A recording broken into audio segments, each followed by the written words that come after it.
mabilis na. Diin mo na. Okay.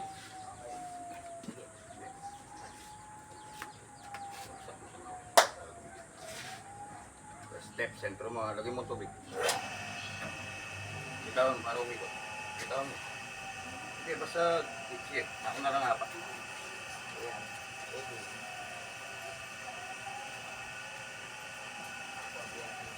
Sige. Okay mo lang. Kung gano'n po yung size. Smooth lang.